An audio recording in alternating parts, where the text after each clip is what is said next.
Le cabinet d'avocats est très calme. Il est fermé pour le week-end. Mais pour Maître Mou, difficile de décrocher 24 heures après l'arrestation de Salah Abdeslam en Belgique.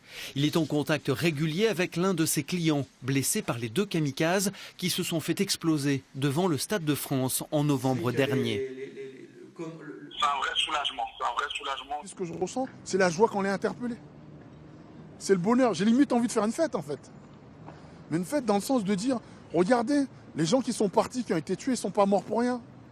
Il va rendre compte. Et il est vivant. C'est pas Mera.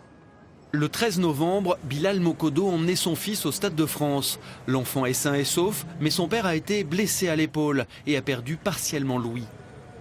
La partie qui est la plus douloureuse, elle est mentale. Mentale parce que je n'arrive pas à dormir de la nuit, je prends des cachets, je ne dors pas de la nuit.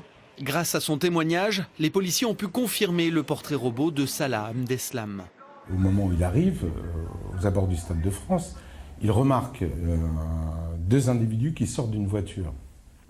Ces 2 individus, on le saura, ce sont les 2 terroristes qui se sont fait exploser par la suite.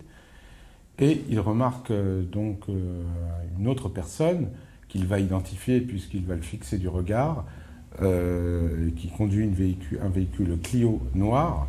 Après avoir accompagné les proches rouennais d'une victime de Mohamed Merah, Maître Mou est devenu l'avocat de nombreuses familles ou victimes d'attentats. À Charlie Hebdo, puis plus récemment au Bataclan. Il représente d'ailleurs des blessés rouennais de la salle de concert qui n'ont pas souhaité s'exprimer.